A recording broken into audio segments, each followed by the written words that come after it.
Muy bien, hermanos.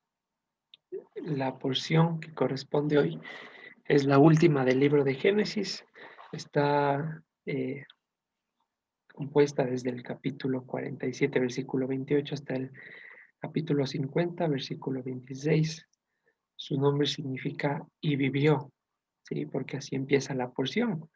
Hoy es 2 de enero del 2021, un nuevo año, de acuerdo al calendario. Y si bien es cierto, el cambio de año no trae ninguna magia ni nos da fuerza de voluntad extra o cambia las cosas, pues mi deseo para todos ustedes de que de acuerdo a este calendario, pues podamos acercarnos más al Señor, que las cosas que veníamos arrastrando antes, que de alguna manera nos impedían avanzar con firmeza delante del Señor, puedan ser desechadas, que renunciemos a nuestra vida, como dice en Mateo 16, para que podamos hallarla en el Señor. Y ya que los tiempos cada vez se van cumpliendo y acortando más, nos encontremos con nuestras lámparas prendidas por su misericordia. El calendario hebreo 18 de Tebes de 5781, versículo para hoy y sobre el cual vamos a estar haciendo un poco de epicentro. Dice: promesa cuyo cumplimiento esperan que han de alcanzar nuestras 12 tribus, sirviendo constantemente a Dios de día y de noche. Por esta esperanza, oh rey Agripa, soy acusado por los judíos. Nos quedamos con la primera parte, que esto es una situación que narra el apóstol Pablo, pero nosotros nos enfocamos en eso que dice: promesa cuyo cumplimiento esperan que han de alcanzar nuestras 12 tribus. ¿Cuál es esa promesa? Que sirvamos a Dios de día y de noche. Dicho de otra manera, la promesa de ser su pueblo y que Él sea nuestro Dios, que podamos verlo cara a cara completamente. Muy bien, vamos a dar inicio. ¿Qué vimos la anterior semana? Hablamos brevemente de cómo José tuvo que poner una actitud rígida, muy fuerte, áspera, al momento de hablar con sus hermanos, aunque interiormente sus entrañas se conmovieron. Tuvo varios episodios donde se tuvo que retirar a llorar porque le ganó el sentimiento. Sin embargo, se requería de mucha firmeza en ese momento y decíamos que era parte del carácter de Dios, que solo esa rigidez de sus palabras, solo esos momentos donde nuestro Señor se pone infranqueable, se pone como pilar de la verdad, hace que nuestro corazón, anidado en el pecado y pesado, pueda reconocer su error y pueda volverse para atrás, parte de los procesos de la vida. ¿Ok? También vimos en la vida de José cómo los altos y bajos siempre forman parte del plan de Dios. Hoy en día, los deseos para año nuevo son que este año todo te salga bien, que todo sea prosperidad, etcétera, etcétera. Bueno, y si no es así, y si Dios desea que este año sea de bajos, no hay ningún problema, ni quiere decir que estamos en pecado oculto o cosas por el estilo. Todo eh, sigue bajo la soberanía de Dios y no deja de ser la mejor manera en la que pueden suceder las cosas. Aunque duela, aunque sea incómodo, pero es la mejor manera en la que pueden suceder las cosas. Sí, veíamos también cómo José, personificando al Mesías, veíamos también antes de completar esta idea que José significaba Dios añadirá. Entonces él se revela y dice: yo soy José, en otras palabras, yo soy la añadidura de Dios, yo soy lo que Dios añade. ¿Y qué es lo que iba a añadir? La preservación de la vida en ese contexto de hambre. Y luego veíamos cómo en la revelación del Evangelio nuestro Señor se presenta como el pan que vino del cielo a eliminar el hambre y la sed para que tengamos vida eterna. También veíamos una característica muy común que se venía dando ya en anteriores pasajes, cómo el añadir palabras al mensaje de Dios termina causando el efecto contrario. Los hermanos de José, en un intento por alegrar al padre, pues le cambiaron dos palabritas y en vez de alegrarlo lo terminaron arruinando. Y eso pasa cuando nosotros queremos consolar con la palabra y no queremos que la palabra consuele.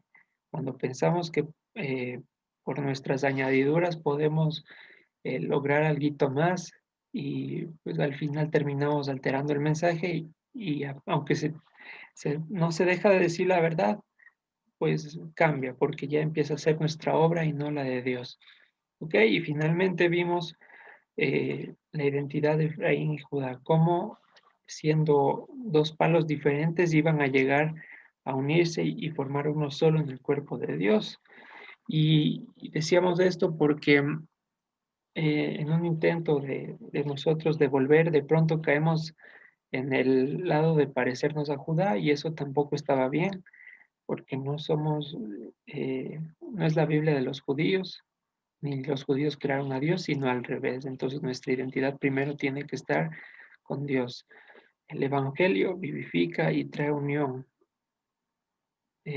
siempre que el Espíritu lo permite, pero las doctrinas humanas causan división y levantan paredes y empiezan a ya no llevar el mensaje, sino a destruir los muros, ¿sí? Entonces eso veíamos la semana anterior, gracias a Dios. Hoy en día vamos a estar viendo el tema de la plenitud de los gentiles, un repaso de nuestra identidad, de quiénes somos, de dónde salimos, por qué estamos estudiando así, más o menos, a refrescar ideas para que podamos tenerlo en claro y de pronto si estamos tambaleando en ese tema, vamos hoy en día a afirmarlo muy bien. ¿Ok? Entonces vamos a seguir una reflexión que tenía deseo de hacerla hace tiempo, pero pues bueno, hoy fue el día. Ya cuando el Señor nos empieza a poner dedicación en nuestro estudio, nos empieza a poner el anhelo de perseverar en su ley, nos damos cuenta que ya no basta con un mensaje de 10 minutos a la semana, o que de pronto no basta con ir a la iglesia una hora, sino que se requiere de extensas jornadas de estudio. Y ante eso sale la contraparte de nuestra vida, vamos a decirle, de las ocupaciones de la carne. Y se manifiesta uno de los primeros enemigos del estudio de la Torah, y es la famosa frase que no tengo tiempo o es que no me avanzo. Y es algo que todos tenemos ocupaciones en mayor o en menor grado, todos tenemos algo de que ocuparnos. Y en efecto, el tiempo que disponen unos de otros va a ser diferente. Sin embargo, ¿cuándo es el problema? Cuando esta excusa se convierte en mi estilo de vida y me conformo con escuchar al Señor con lo que me sobra de tiempo, si es que me sobra. Cuando hago del es que no tengo tiempo mi bandera de vida. Ok, entonces de pronto no estudio porque si no estudio no duermo, no estudio porque me voy a cansar mucho o cualquiera de esas situaciones, ¿no? Tengo que ocuparme de tales y cuales cosas y pues nos vamos alejando de a poquito y ese deseo de estudiar se va viendo opacado por el tema del tiempo. Entonces, para analizar esto un poquito mejor, una de las misiones que dejó nuestro Señor es que vayamos y hagamos discípulos.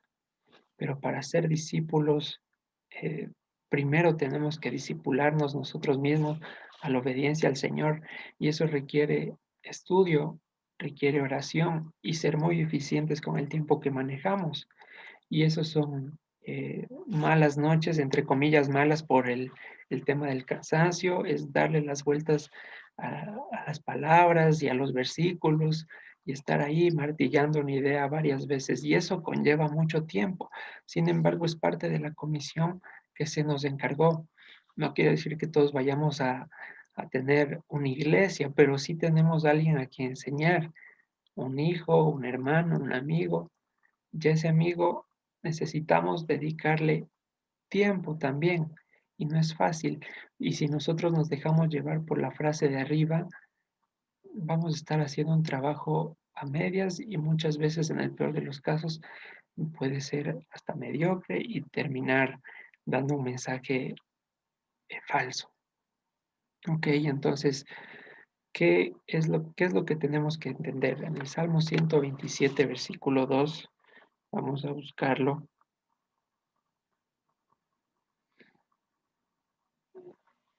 podemos tener actividades que nos consumen todo el día, trabajos, quehaceres domésticos, etcétera, etcétera. Y esto nos dice el Señor. Por demás es que se levanten de madrugada y vayan tarde a reposar y que coman pan de dolores, pues que a su amado dará Dios el sueño.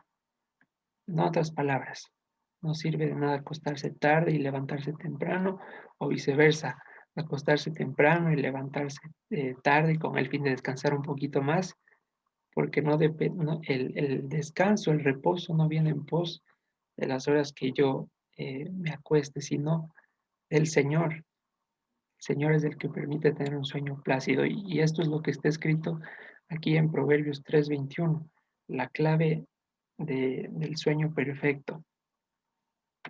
El secreto para dormir bien.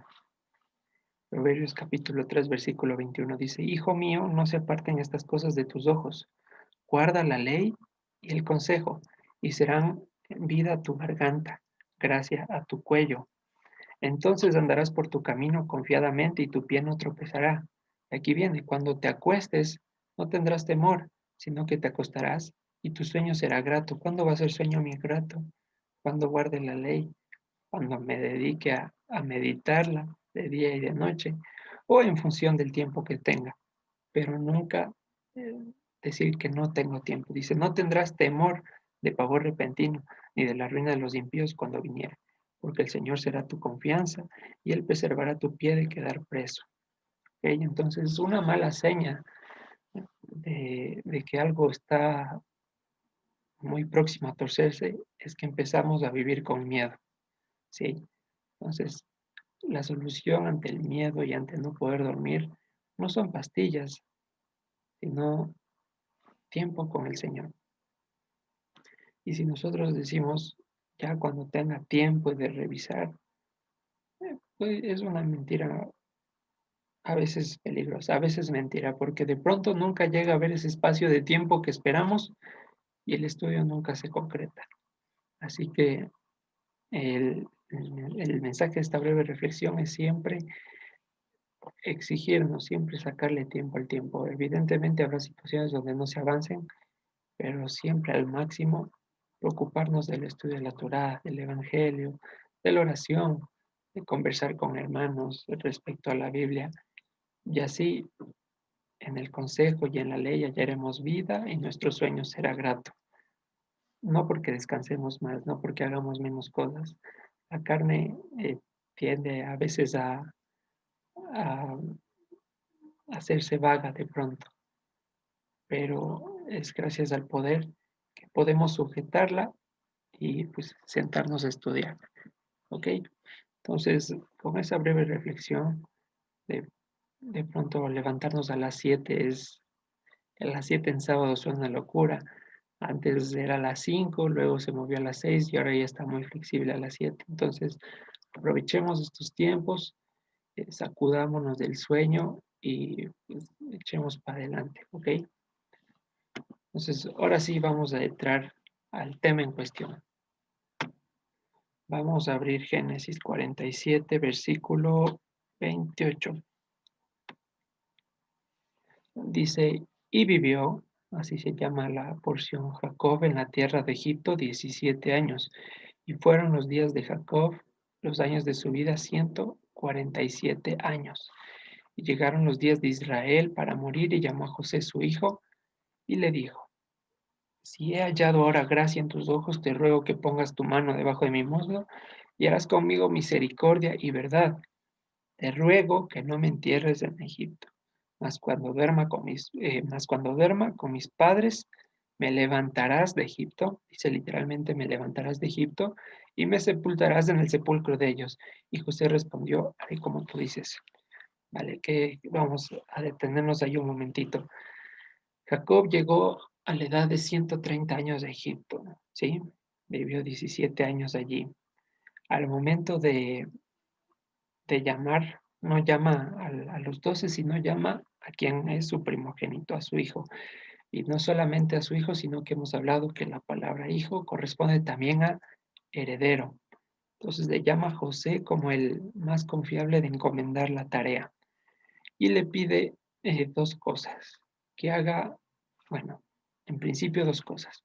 Que le haga con él misericordia y verdad, para que no le entierren en Egipto. Y dice que en el versículo 31 que le hace a José jurar que le va a levantar de Egipto y le va a sepultar con sus padres. Y pues en efecto José le jura. ¿Y cuál es la situación que se puede de pronto apelar aquí?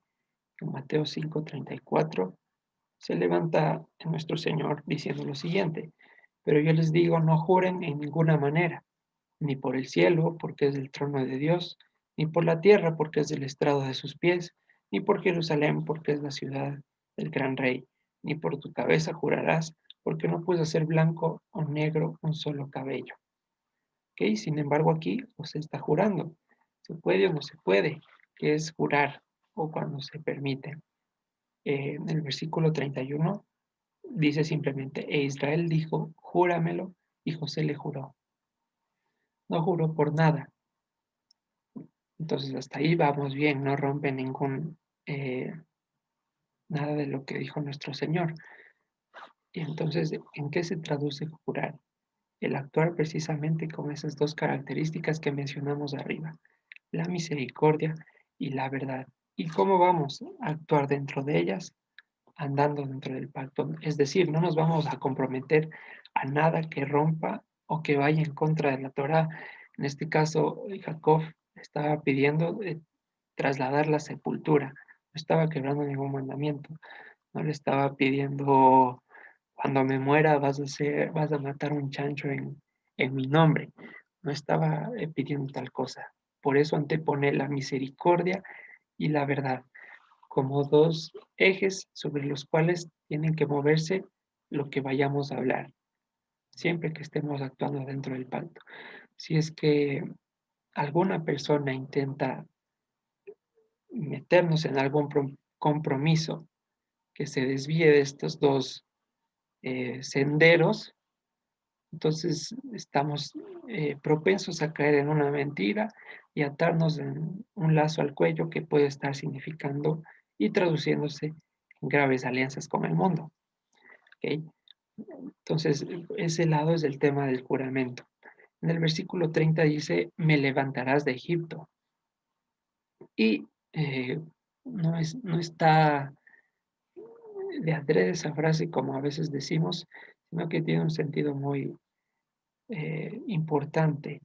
El hecho de morir en Egipto, desde el punto de vista espiritual, estamos hablando de haber muerto en un lugar que no es apto para la vida y haber muerto de acuerdo a una forma de vivir inadecuada. Y por eso la frase, me levantarás de Egipto, porque de alguna manera Egipto se traducía en un Seol en la tierra, no solo por la opresión que se vivía allí, por la escasez que posteriormente se manifestó, sino por el dominio de otros dioses que no tenían otro fin más que servir al padre de la mentira, y ese servicio se traducía en muerte. Entonces, ¿con qué objetivo pide esto Jacob? ¿Y por qué José pide lo mismo cuando se muere? Hay dos puntos. El uno lo habíamos visto cuando Abraham compró la tumba para su esposa, que ningún vestigio de la luz puede quedar entrecubierto en las tinieblas, no puede quedar mezclado, no puede haber esa comunión, ¿sí? No puede haber ese compañerismo porque mutuamente se rechaza. Y el otro es romper cualquier lazo que me ate o que me haga volver la vista a Egipto. ¿Qué podía pasar si Jacob y José eran enterrados en Egipto hasta el día de hoy?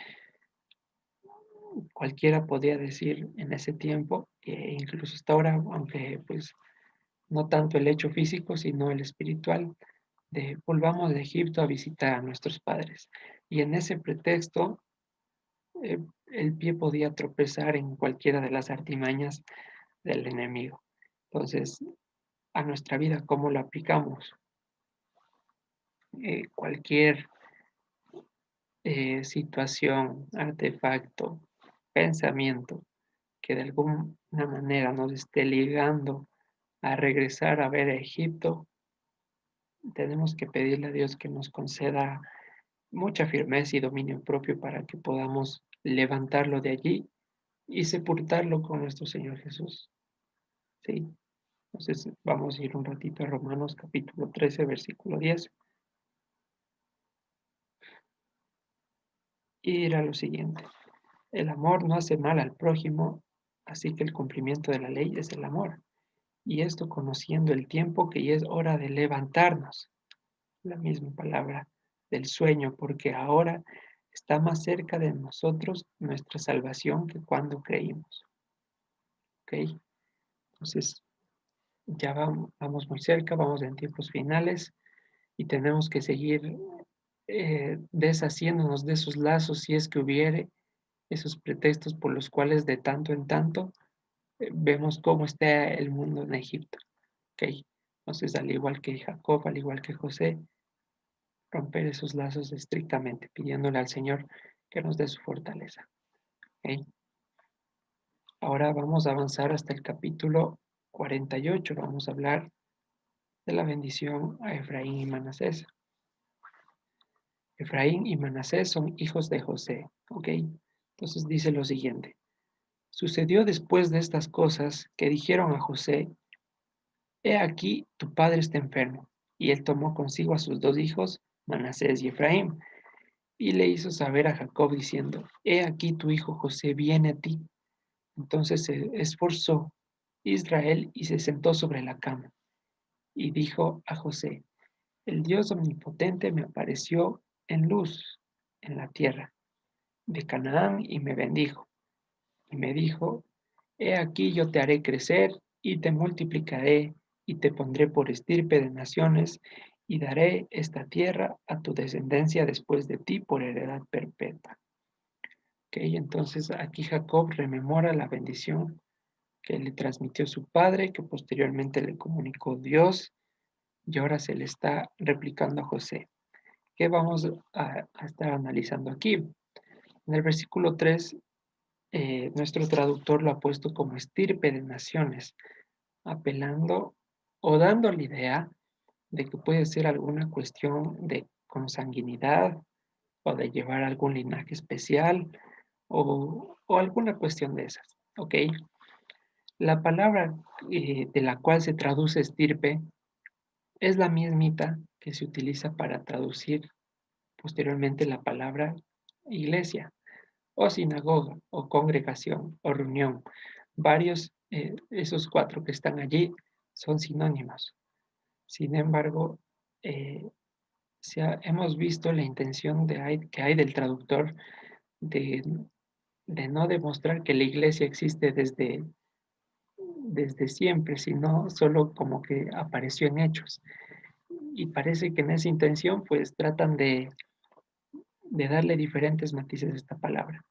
Pero lo que dice textualmente aquí es: te pondré por congregación de pueblos. ¿Ok? Si tienen su Biblia con números Strong, podrán comprobarlo. Y si no, pues me avisan y también lo podemos comprobar aquí. ¿A dónde quiero llegar con esto de congregación de pueblos? ¿Cuál era el fin de congregar estos pueblos? No era solo amontonar gente y ya que vayan allí como puedan. El hecho de congregar gente o pueblos era con una finalidad de que alcancen a la santidad o sean alcanzados por la santidad, mejor dicho. ¿Quién es la santidad? Dios, por supuesto. Y en ese acercamiento, en esa experiencia personal, los pueblos adquieran esa identidad. Y aquí es lo importante: la identidad de congregarse a Dios no es cambiarse de cultura ni de costumbres, que generalmente es lo que hoy se piensa. Vamos a estudiar la Torá, no, porque es de los judíos y yo no quiero, yo no sé, me invento, ¿no? Yo no quiero taparme la cabeza todos los días. Entonces, estamos pensando que estudiar la ley, o pensábamos, o se escucha que estudiar la ley es adoptar costumbres.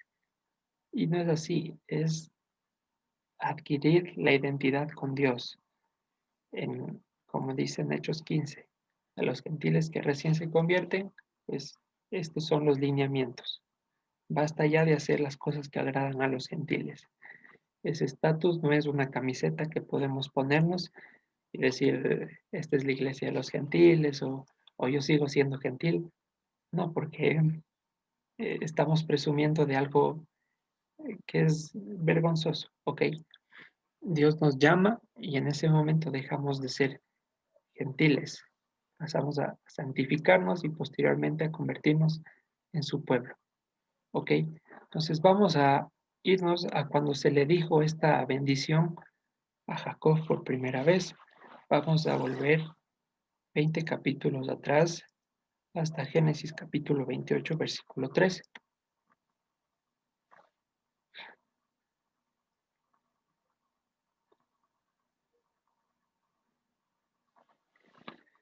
Dice en Génesis capítulo 28, versículo 3, y el Dios omnipotente te bendiga y te haga fructificar y te multiplique hasta llegar a ser multitud de pueblos. La misma palabra que vimos allá en Génesis 48, aquí la traducen como multitud de pueblos. Y de pronto es por eso que leemos la Torá y nunca se conecta y parece que estamos leyendo siempre historias diferentes, porque las palabras siguen cambiando a pesar de ser las mismas y no se traducen uniformemente. Es la misma bendición y aquí ya no pusieron estirpe sino multitud, no pusieron naciones sino pueblos.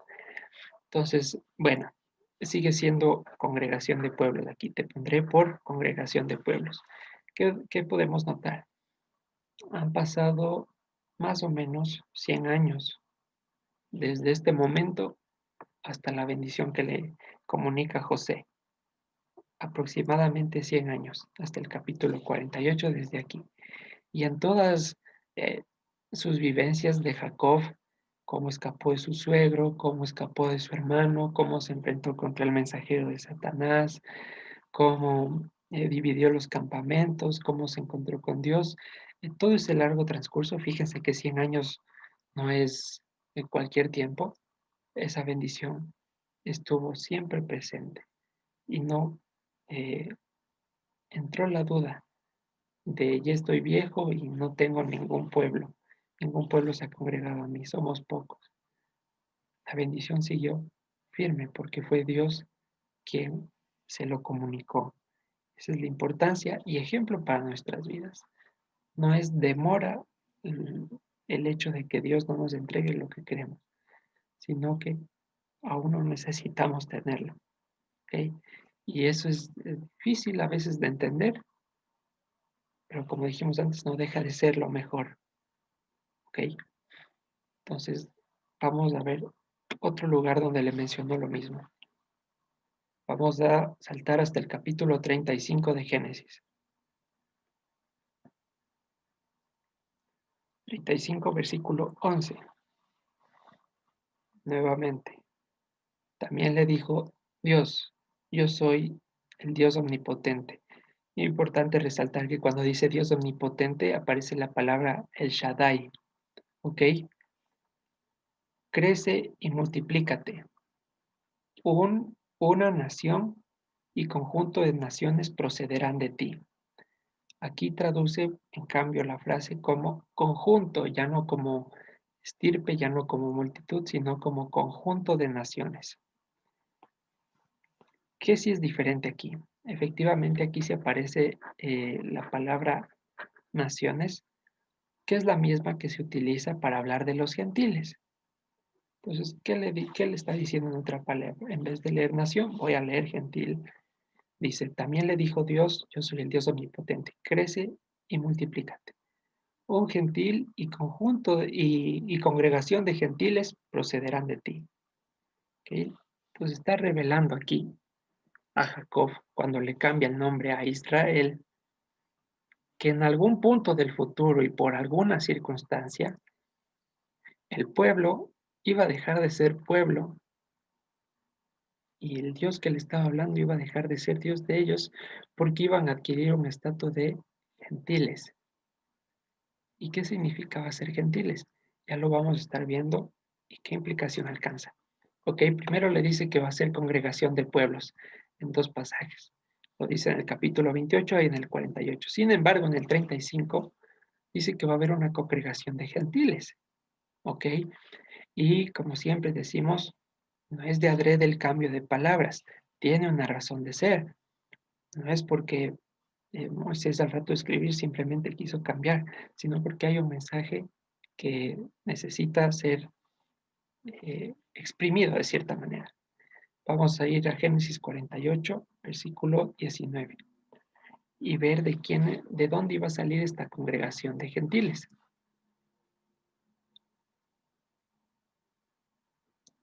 Génesis 48, versículo 19. Vamos a leer desde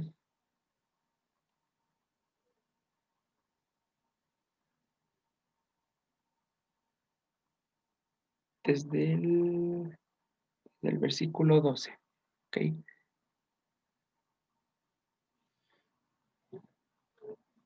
Jacob está ya muy anciano y procede a bendecir a sus nietos, a Efraín y Manasés. Dice, entonces José los sacó de entre sus rodillas y se inclinó a tierra.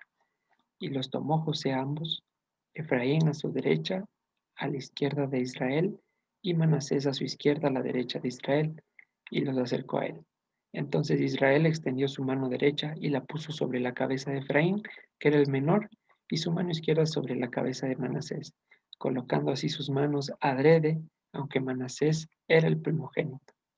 Y bendijo a José diciendo, el Dios en cuya presencia anduvieron mis padres, Abraham e Isaac, el Dios que me mantiene desde que yo soy hasta este día, el ángel que me libera de todo mal, bendiga a estos jóvenes y sea perpetuado en ellos mi nombre y el nombre de mis padres Abraham e Isaac y multiplíquese en gran manera en medio de la tierra. Pero viendo que su padre ponía la mano derecha sobre la cabeza de Efraín, le causó esto disgusto, y asió la mano de su padre para cambiarla de cabeza de Efraín a la cabeza de Manasés. Entonces, ¿qué estaba pasando aquí? Aparentemente Jacob se estaba confundiendo y le estaba dando las bendiciones al menor que era Efraín y se estaba, entre comillas, olvidando de Manasés. José se percata de este asunto y va a corregirlo. Y dice el versículo 18, y dijo José a su padre, no así, padre mío, porque este es el primogénito, pon tu mano derecha sobre su cabeza. Mas su padre no quiso y dijo, lo sé, hijo mío, lo sé. También él vendrá a ser un pueblo y será también engrandecido, pero su hermano menor será más grande que él y su descendencia formará, en nuestra traducción, multitud de naciones. Lo he puesto allí en la pantalla resaltado porque literalmente lo que dice ahí es su descendencia formará plenitud de los gentiles, formará la plenitud de los gentiles. Esa palabra que traducen ahí como multitud es la misma que utiliza el apóstol Pablo en Romanos para traducir el tema de la plenitud de los gentiles.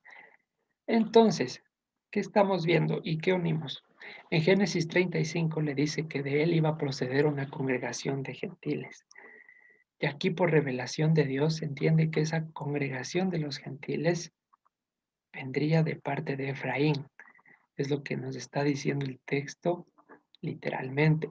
Vamos claros hasta ahí. No sé si alguien tiene alguna duda y si me estoy dando a entender sobre todo. Espero que sí. Entonces, ahí abajo tienen el resumen. Dice, de ti va a proceder una congregación de pueblos, también una congregación de gentiles. Y hasta aquí dice, Efraín es el que va a dar la plenitud de los gentiles. ¿Qué significa plenitud? La plenitud es el número límite al que se puede llegar de algo. ¿Ok? Al máximo, ni uno más ni uno menos. Si son, pongo un ejemplo, 100,000 gentiles en todo el mundo que van a ser rescatados, pues esa es la plenitud. No 100,001 ni 99,000. 100,000, punto. Es un número que Dios tiene allí reservado que corresponde al conjunto plenitud de los gentiles. Entonces, a través de Efraín va a llegar esa plenitud de los gentiles, es lo que se revela en ese momento. Entonces, vamos a analizar aquí un momento de parte de los dos hijos que son fundamentales de Jacob. Por un lado tenemos a José con su hijo Efraín, a través del cual se le da la promesa que va a formar la plenitud de los gentiles. Estos gentiles, como vemos, no son aparte de las 12 tribus, sino que descienden de Jacob. No es tema aparte, no es que son otro pueblo, eh, vienen de la misma raíz, ¿ok? Y por otro lado tenemos a Judá. A Judá se le encargó y se le dio la promesa de que de su familia, de su tribu, no iba a faltar el cetro ni el legislador. Vamos a leerlo en Génesis 49:10. Tengamos en cuenta todo lo que voy diciendo para al final unirlo. Génesis 49, versículo 9 al 10. Vamos a ubicarnos allí.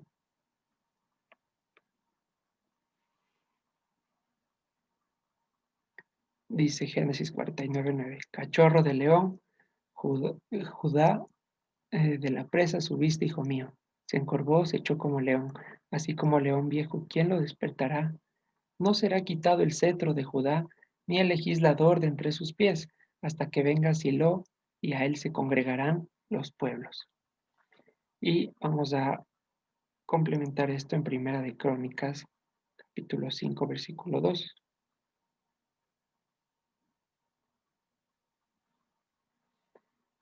Primera de Crónicas 5:2. Dice, bien que Judá llegó a ser el mayor sobre sus hermanos, o el más fuerte de sus hermanos, y el príncipe de ellos, mas el derecho de la primogenitura fue de José. Entonces Judá tiene una prevalencia sobre el resto. Si bien no es el primogénito, se le fue encargada una tarea o una promesa muy importante, que de allí estarían dispuestos los reyes, ¿ok? Los gobernadores, y sería el más fuerte de sus hermanos, hasta que venga Silo. ¿Y quién es Silo? Por supuesto, es nuestro Mesías, pero vamos a verlo. Dice que de Judá no va a faltar el legislador, ni va a faltar el cetro. Esto lo revisamos el anterior año, pero vamos a volver a verlo de nuevo. Mateo capítulo 28, versículo 18. De Judá no va a faltar legislador hasta que venga Silo, y este Silo va a tener tanto el cetro como la legislación. ¿Y qué dice nuestro Señor Jesús en Mateo 28, 18? Jesús se acercó y les habló diciendo, toda potestad me es dada en el cielo y en la tierra.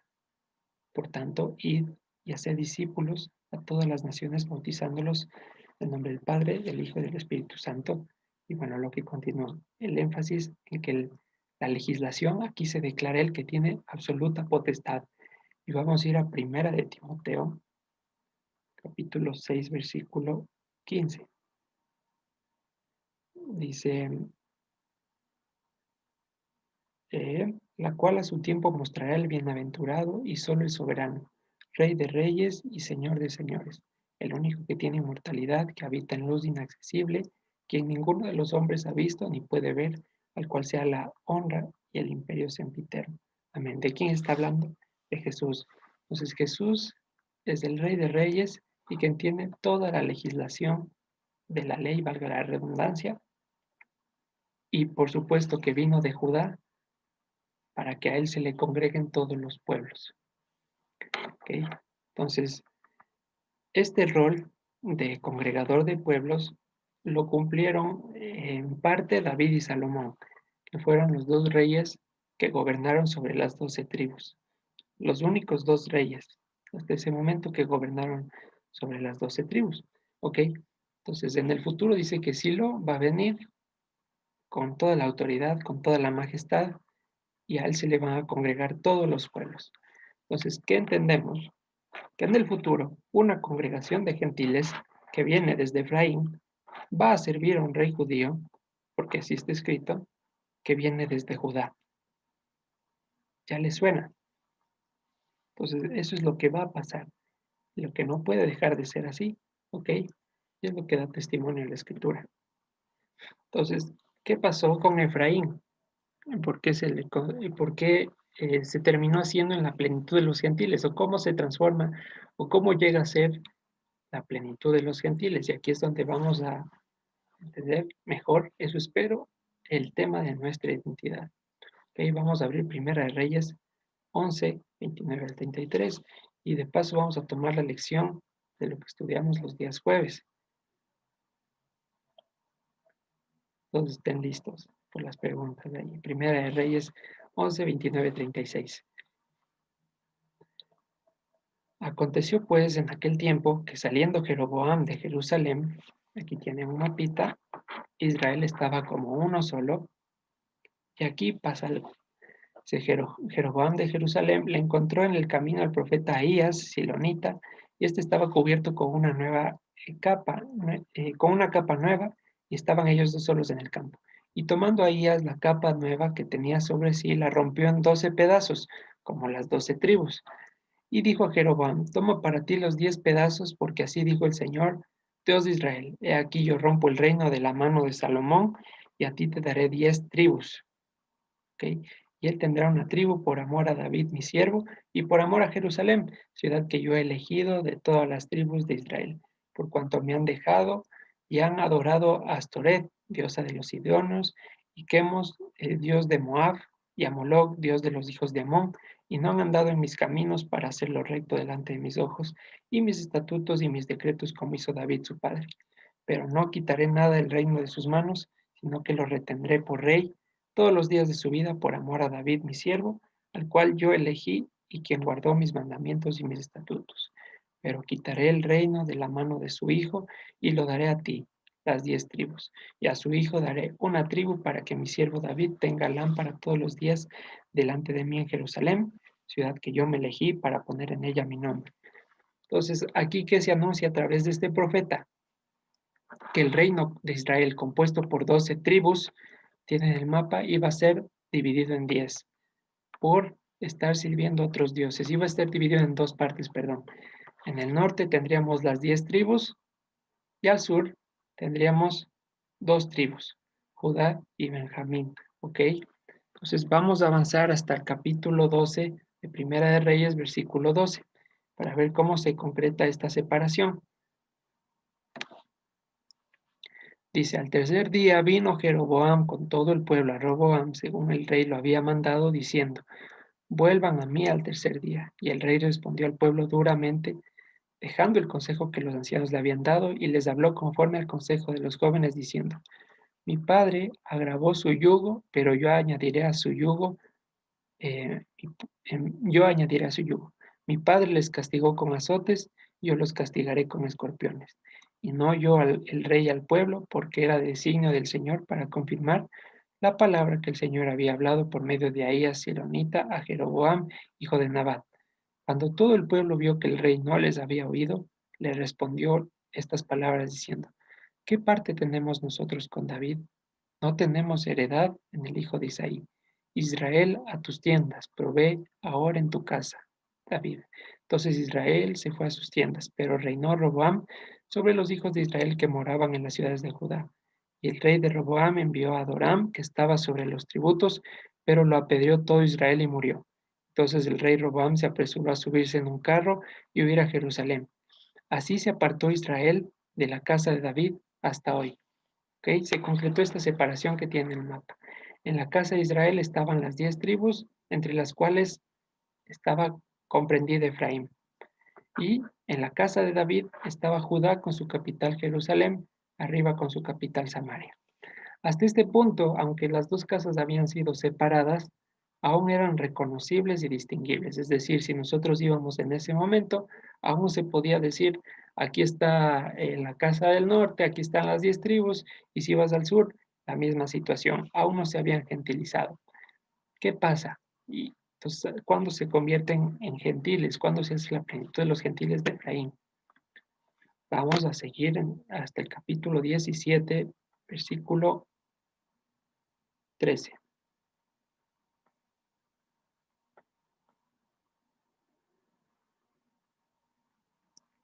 Segunda de Reyes 17:13.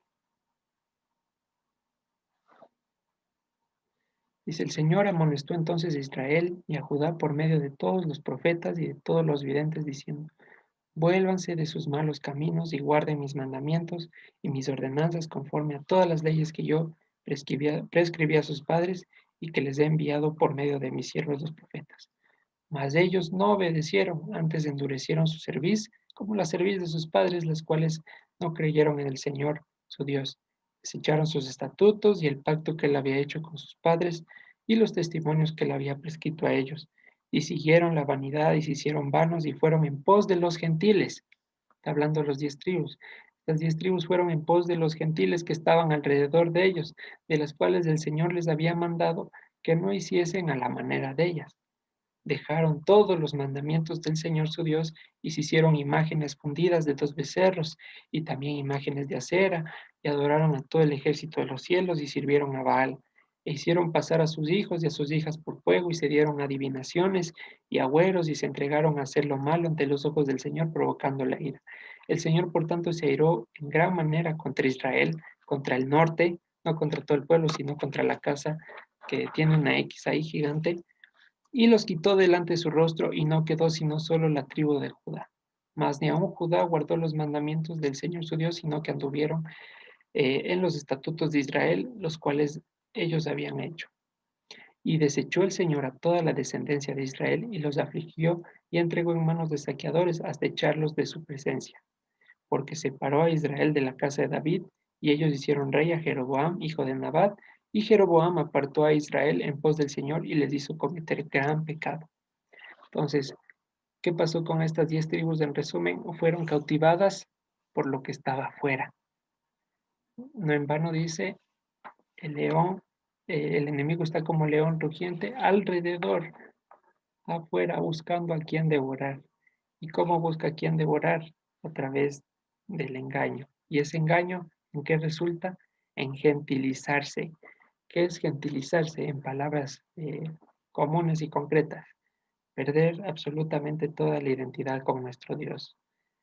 eh, Perder fiestas, perder mandamientos, perder la comunión con Él.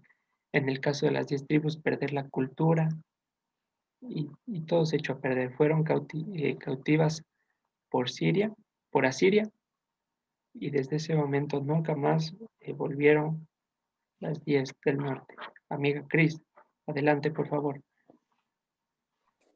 Hola amigo, buen día con todos.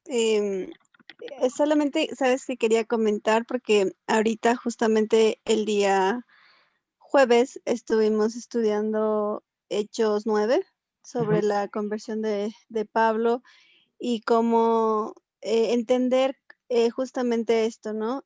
Por eso estaba súper atenta y escuchando y ahorita dije, pues hay un versículo en Hechos 9 que dice acerca de que Pablo iba a ser enviado y llevar el nombre del Señor en presencia de, bueno, en la versión dice gentiles, reyes y de los hijos de Israel.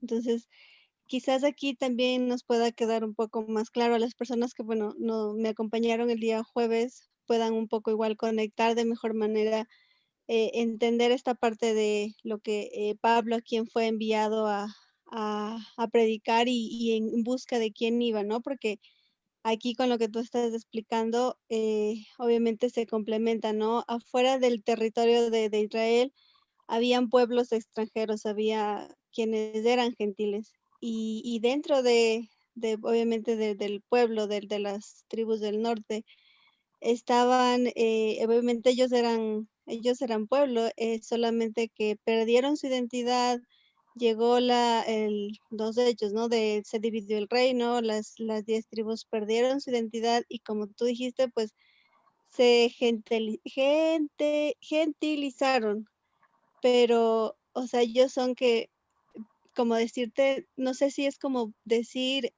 perdieron su identidad, pero ellos en realidad es como no fueron gentiles, pero se mezclaron, se hicieron gentiles, se perdieron su identidad y Pablo vendría a ser enviado justamente a buscar a estos que perdieron su identidad, que entre las naciones se mezclaron entre los que eran gentiles y entonces ahora el ministerio de Pablo pues el Señor le encarga, justamente el Señor les había dicho a los discípulos, vayan y hagan discípulos y también la misión que tenía Jesús, pues era buscar a las ovejas perdidas y esas ovejas perdidas vendrían a ser estas de las tribus del norte, ¿no? Entonces, quizás, obviamente quizás, y no, bueno, no quizás, esto que justamente tú estás explicando, pues viene a ser un aporte súper interesante y que yo creo que va a aportar mucho a justo como te decía, pues al estudio de Hechos 9 que hicimos el día jueves y que hoy también vamos a estar reforzando con las personas que me acompañan el día de hoy y también las que deseen unirse porque esto es algo muy, o sea, muy bonito e interesante de estudiar porque pues nos complementa, ¿no? Y nos sigue como abriendo la luz y dándonos esta revelación interesante de acerca justamente esto de los gentiles. Eso quería comentar nada más. Muchísimas gracias por tu valiosísimo aporte. Gracias. Me alegro mucho que esté complementando lo que todos necesitamos tener clarísimo. Esto sí es cultura general. Esto sí tenemos que sabernos y dominar, porque cuando tenemos clara nuestra identidad, sabemos cómo manejarnos en el mundo, cómo manejarnos en la vida. Si no sabemos de dónde venimos, peor sabemos a dónde volvemos. ¿Ok? Y esto es importante, pero no se asusten, de pronto vamos a concluir la idea. Eh, iba a decir algo importante. Así, ok, estas 10 tribus se fueron con Asiria y posteriormente Babilonia conquistó Asiria. Así que se produjo una mezcolanza y posteriormente las tribus del sur, Judá y Benjamín, fueron conquistadas por Babilonia. Entonces, en algún punto de la historia, todo el pueblo de Israel estuvo en Babilonia, en diferentes polos. ¿Cuál fue la diferencia? Que Judá se mantuvo cultural y religiosamente y tuvieron el anhelo de volver, mientras que el reino del norte, pues, literalmente, insisto, se perdió. Entonces, desde ese momento se produce una división en el mundo que sigue hasta ahora. Los que son del Dios de Israel y en ese momento histórico con su único representante en la tierra, que era Judá, Judá quedó como el único bastión de Dios, la tierra, ¿sí? Y por otro lado los representantes del mundo, entre los cuales estaba Efraín, ¿ok? Esa división del Dios de Israel. En ese momento, si eras del Dios de Israel, estabas con Judá, si no, estabas con el mundo y básicamente eras Efraín. Y hablo de Judá no en el sentido del judaísmo, sino, repito, en base a la promesa que se dio, que no faltaría el cetro ni el legislador. Y ese deseo y ese celo por guardar la ley, no en el sentido de las costumbres y de la ley oral. ¿Ok? Entonces está presente esta división igual hoy en día en el mundo. Esos dos bandos, claramente, porque la única facción identificable del reino de Israel hoy en día es Judá. Y más o menos, porque, pues bueno, también sus desviaciones, como vimos en la anterior clase. Y dentro del mundo están las ovejas perdidas llamadas Efraín. Entonces, así, de esta manera, desaparecieron entre comillas las 10 tribus del norte y se cumplió en primera parte la promesa a Jacob, donde le dijo: de ti saldrá una congregación de gentiles. De esta manera, Efraín cumple con esa situación, se gentiliza y cumple la promesa que se le dio. Y ahora, ¿qué clase de promesa es esa? Que se olviden de Dios. Entonces, esto con el fin de salvar a todos y que la salvación no sea eh, solo de puertas para adentro, sino expandirla al mundo, que la salvación llegue a todos. Entonces, cuando viene el Mesías, cuando viene Cielo, empieza la reunión de esas 10 tribus perdidas, empieza el plan de restaurar Israel.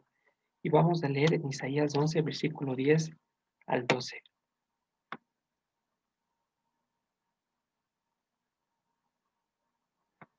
Isaías capítulo 11, versículo 10.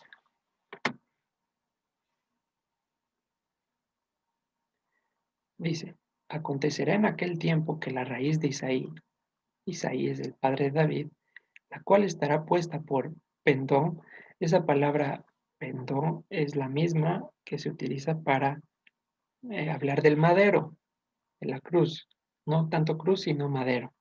Entonces dice: acontecerá que en aquel tiempo que la raíz de Isaí, la cual estará puesta por madero a los pueblos, será buscado por los gentiles, y su habitación será gloriosa. Asimismo acontecerá en aquel tiempo que el Señor alzará otra vez su mano para recobrar el remanente de su pueblo que aún quede en Asiria, Egipto, Patros, Etiopía, Elam, Sinar, Hamad, y si queremos también pongámosle ahí Ecuador, porque no todos los hermanos alrededor del mundo, y en las costas del mar, y levantará madero a los gentiles y juntará a los desterrados de Israel, y reunirá a los esparcidos de Judá de los cuatro confines de la tierra. ¿Cuándo iba a empezar esta reunión? Cuando se levante un madero. Y eso cuando sucedió con la muerte de nuestro Señor. ¿Sí?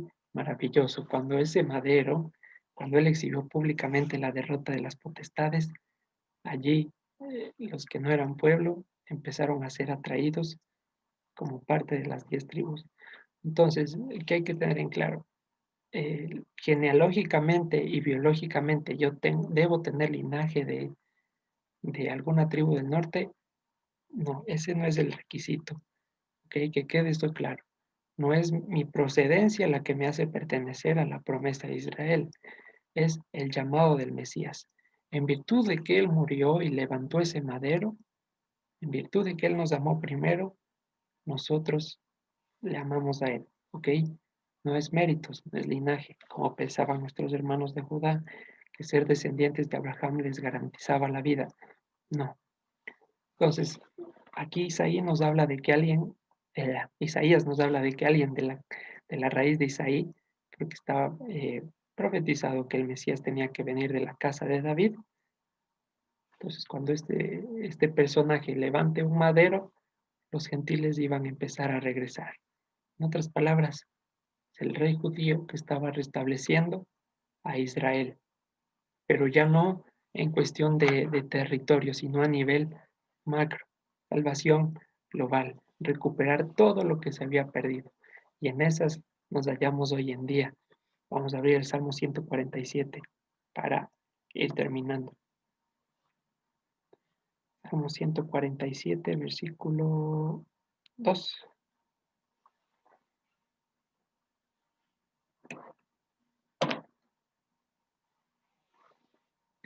Dirá lo siguiente: el Señor edifica a Jerusalén, a los desterrados de Israel recogerá. Es decir, que el medio para la edificación de Jerusalén no son piedras inertes, sino nosotros como piedras vivas de las que habla Pedro en su carta. Somos esas piedras vivas que el Señor está puliendo, recogiendo, porque recordemos que las piedras ya tenían que llegar eh, preparadas al templo. De ese modo estamos siendo preparados en este peregrinaje para que en el futuro seamos parte de la edificación de la Jerusalén celestial. ¿Ok? Pero el estatus de gentil se pierde y se deja en el momento en que Dios nos llama. No podemos seguir siendo gentiles delante de Él, ni podemos ponerle como requisito que yo quiero seguir siendo gentil. No, está bien eso. ¿Ok? Entonces, vamos a edificar la Jerusalén celestial como piedras vivas. Y a ver, ¿qué más tenemos por aquí? El rey judío va a rehabilitar a sus congregantes. ¿De rehabilitar en qué sentido? Va a rehebraizarlos, va a rehebraizarnos. ¿Qué es rehebraizarnos? Es el hecho de que volvamos a andar en su ley, que volvamos al punto de nuestras juventudes cuando cantábamos a Dios de todo corazón. Y como dicen Oseas, que ya no lo digamos simplemente nuestro Señor, sino mi esposo, que lo hagamos completamente de convicción y por amor, no por obligación. Entonces, ahí se cumple el hecho de que de ti saldrá una congregación de gentiles y en esa promesa es que estamos incluidos. Vamos a abrir Romanos 8, 3, 4.